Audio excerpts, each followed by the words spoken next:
Holy man, stockpiling them here. What's left of the old Polaris Trail Boss 250 is underneath here. Fenders for the TRX 400. All the Zilla parts are inside besides the control arms. They're behind the corner there. So, sweet. Time to clean, time to move some old junk. Okay, thought I'd make a little bit of an update on this. I need to order a carb kit. The gaskets are pretty much shot. I pulled off the belt. It's actually not that bad, even though it might look bad in the video here.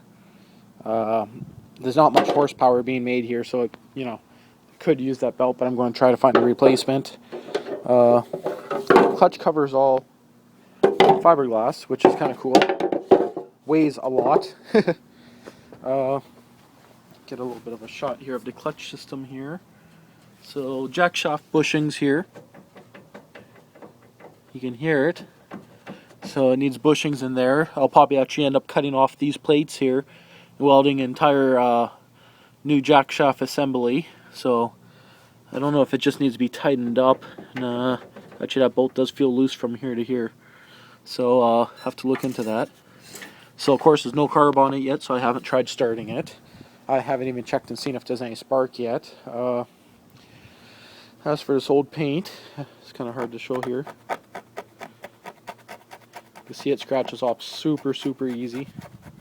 I did bring it to the car wash the other day and started washing it off, but then just left it.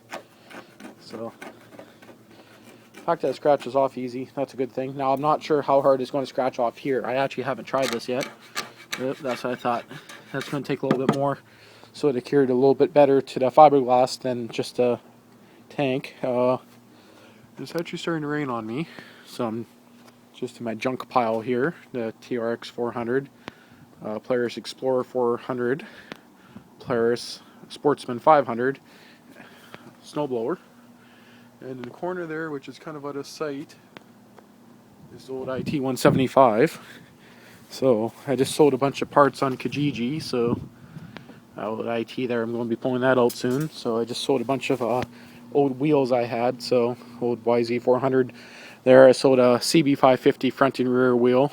Got a whole bunch more stuff there on Kijiji, buried in stuff there. I got a couple KZ400 street bike parts in the corner there on Kijiji. Roll pan for my old truck.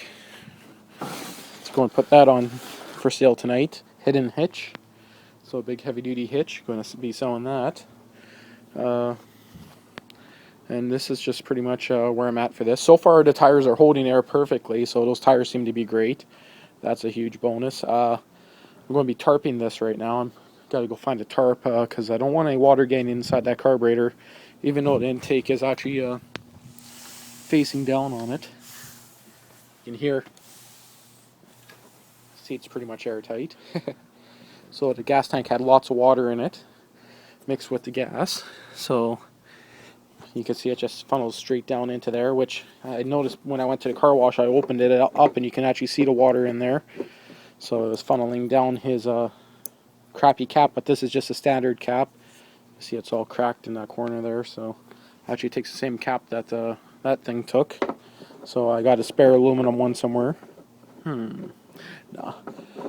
And other than that, I'm going to order up my carburetor kit. It's only $20. I already looked. The flywheel on this thing has the cutout, so I could put electric starter. It also has the alternator wires coming out the side there, so I can put on an electric starter. There's enough room in the front, maybe to put a motorcycle battery. Actually, better yet, probably a lawn tractor battery would be better. There's room back here, and I actually got a street bike exhaust that I'm going to mount on there, so hopefully that works out good. And okay, so I got my carb kit. Wasn't that bad. I got it local, $31.70 plus tax. Wasn't that bad. I know I could have got it online. I know it's pretty bad with the shadows here. I could have got it online for $15 plus like $5 shipping, but I wanted to get it pretty quick. And it's an actual Briggs and Stratton carb kit. It's not a generic one. So has everything I need hopefully in it. To be honest, I don't buy carb kits too often because normally I don't need them. In this case here, I could have, you know, probably did without it. Just, you know, made my own gaskets, but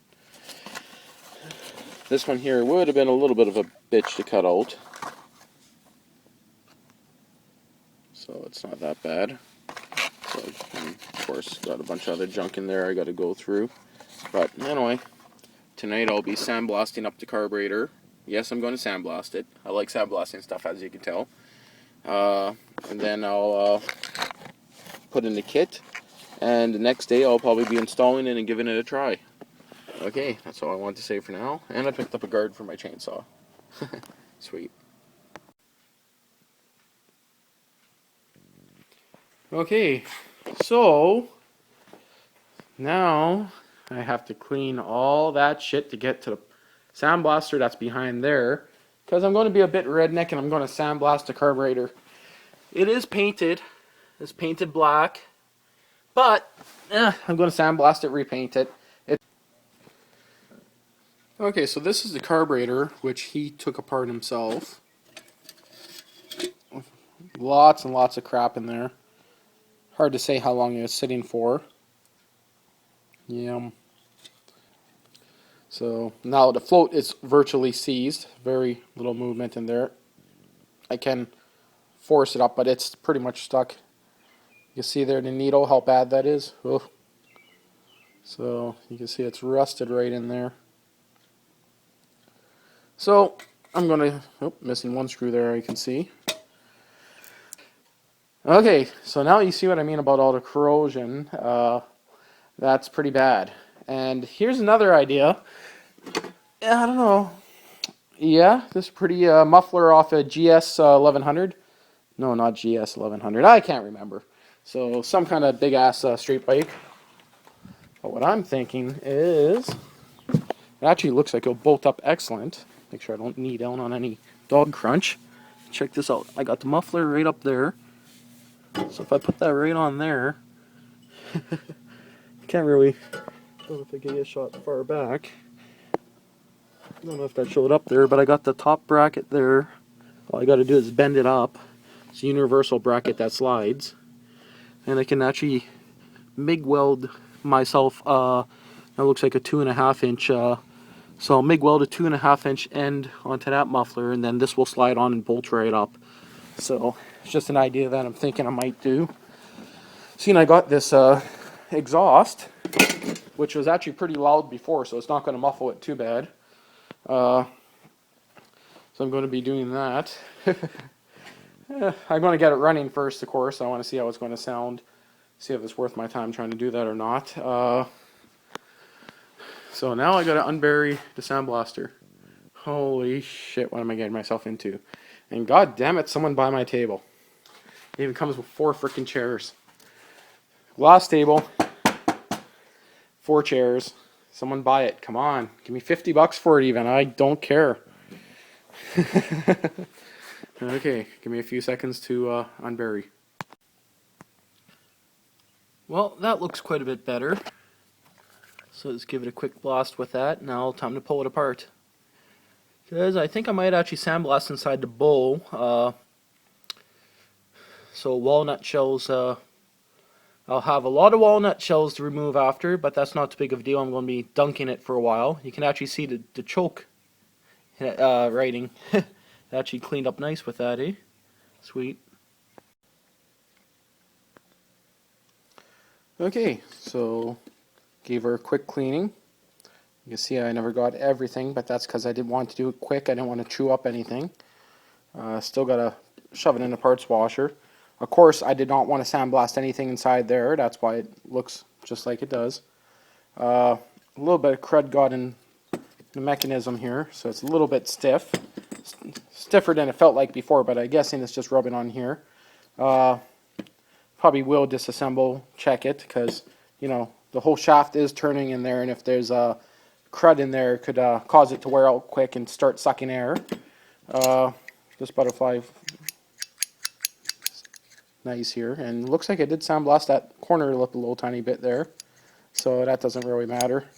So anyway, time to actually put in the rebuild kit. So I'm not going to really film putting in the rebuild kit. Everyone knows how to do that.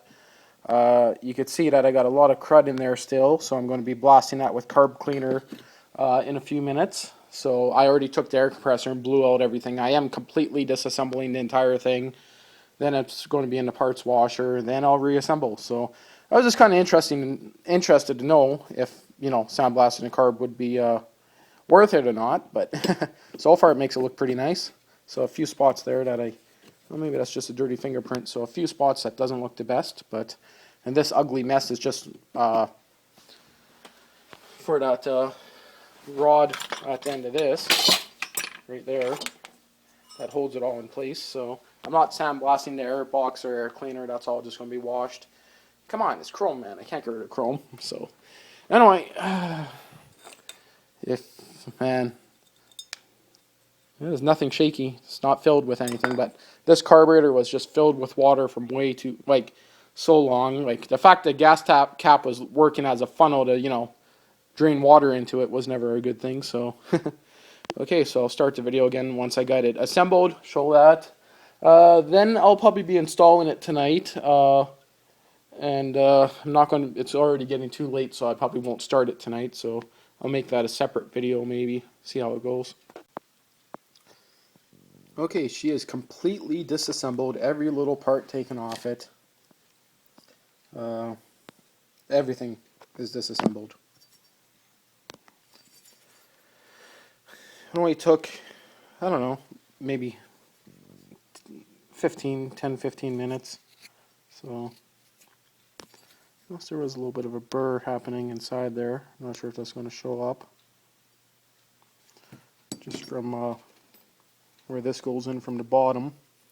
So I'll clean that up. It's not really showing up there. Yeah, now you can kind of see it. Still got to blow through everything, make sure it's all clear. You see it's very, very, very dirty in most of those. So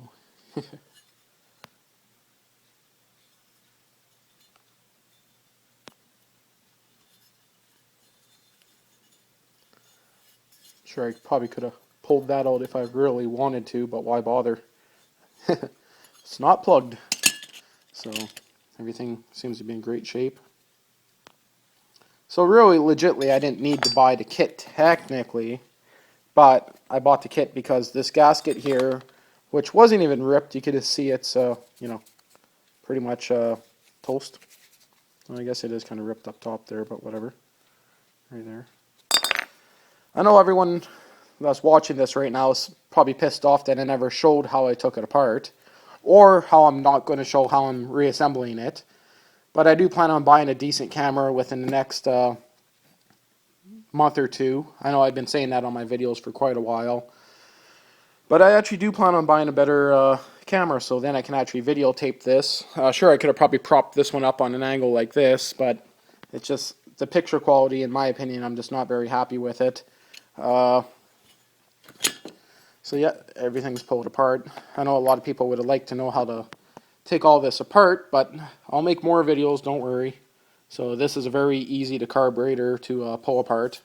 So even though I haven't had too many of these ones apart before, you know, I haven't actually, I guess I could say I haven't completely stripped one of these before, but I have done probably close to 100 other carburetors. So yeah, so I'll be reassembling it, and I'll take some pictures or video once it's reassembled. So, okay, and I couldn't have done it without my Coke. All nice and clean, ready for reassembly. So I know it's not probably showing up very well here. So it's ready to put this on.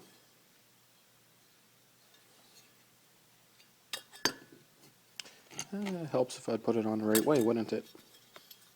That probably wasn't even camera view. Okay, got that back in.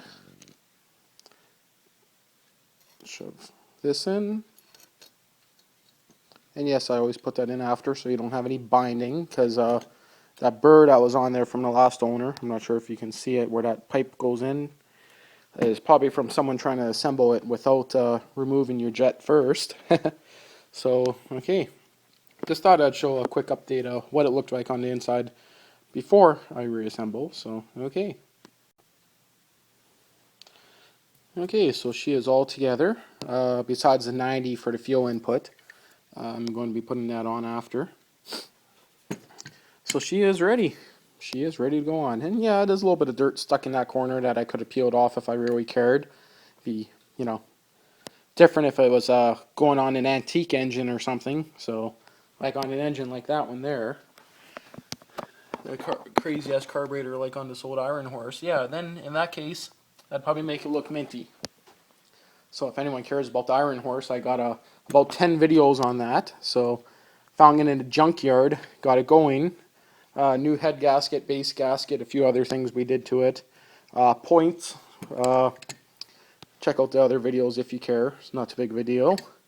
So yes, even the anti-flood channel on the bottom here, or I don't even know what you would call that, but anti-flooding, whatever. That's all clear. You can blow through it. So it was actually painted over, it almost seemed before, so that's kind of weird. So, but now you can barely blow through it, but it's the way it's meant to be.